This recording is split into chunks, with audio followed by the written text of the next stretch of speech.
imagine unforeseeable strategic breaking off, some events that would change radically the evolution of the decade. This can be, of course, a bacteriological, chemical, radiological, nuclear attack. You probably know that weapons stock in Libya disappeared, so you have enough missile to strike many civilian airlines. Pandemics, an abrupt change in the Chinese economic situation. Everyone thinks that China will grow from 10% each year, but I mean, if you travel to China, you can see that you have at least 3 or 4 or 5 different Chinas. And can we exclude a revolution in China? Public opinion asking for a different regime. Mass migration as a result of climatic change. An explosion of the Eurozone, nanotechnologies, biotechnologies, difficulties concerning raw materials like water, like the peak oil arriving, and so on. So, the 3 scenarios in order to end up my presentation. I start from the worst case because I want to end on an optimistic note. In the worst case, I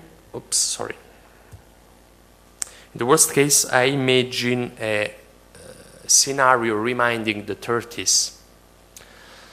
Following the 1929 economic crisis, you know that Germany suffered large economic losses, and this opened the door to the Hitler ascension to power, and that this provoked, this helped the provocation of the Second World War. The Polish Minister of Foreign Affairs, Mr. Sikorski, said 2 important things. He said that for the first time, a Polish Minister of Foreign Affairs is starting to fear much more the inaction of Germany than Germany action, which is quite unusual for a Polish. If you know Polish history, the country has been 3 times the country has been destroyed by Germany and by Russia. And he also said that we cannot exclude a military conflict within the European Union in case of the explosion of the Eurozone. Why? Because if the Eurozone collapses, well, of course, you will have protectionist temptation everywhere in Europe. And history shows up that when you have a generalization of protectionism, this is the first sign of a general war arriving. You can also imagine a rise of populist parties in Europe. The United States channeling their efforts into the Pacific area and asking with reason to the European Union to take their part of the burden sharing without absolutely no result. Since 15 years, the United States asks us a better participation, and we just do not have the political willing and the budgetary means in order to better participate to international security. And so in this worst scenario, the European Union will be totally marginalized on the international scene. A former French Minister of Foreign Affairs, Hubert Védrine, says that the risk for Europe is to become the idiot of the global village, or to become a huge Switzerland. Well, I prefer the Switzerland, at least we would be rich. The average scenario, in a sense, is the continuation of the current situation. None of the solution of the crisis would be long-standing. There would be some tensions between European states, thanks to the Italian public opinion getting more and more mad at German ones, and German recrimination against Greece and Italy and so on. I can imagine a loss of the soft power of the European Union. No one wants to integrate the United States, but many countries want to integrate the European Union. The Balkans, for instance.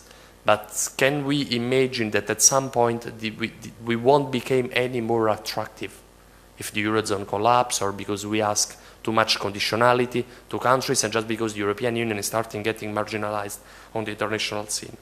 Also, we can imagine that Iran, Syria, Taiwan, Kosovo, and in Africa, many conflicts could erupt.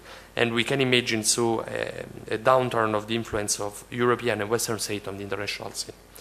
And in order to be optimistic, what would be the best scenario? Actually, I cannot foresee in the future a generalized conflict between, for instance, China and the United States. Why? Because our economies are too much linked all together. So I think that the future of the world will be a future of negotiation, a future of compromises. Now, who is the world leader of compromises? Who stands for our negotiating on a comma during 27 leader European Council? Well, that's the European Union. Since 60 years, with many mistakes, of course, but we have created a totally original supranational infrastructure. So I really believe that the European Union has its word to say for the future of the global governance. So in this scenario, the European Union wouldn't become maybe a federation, but we would increase the solidarity between the member states.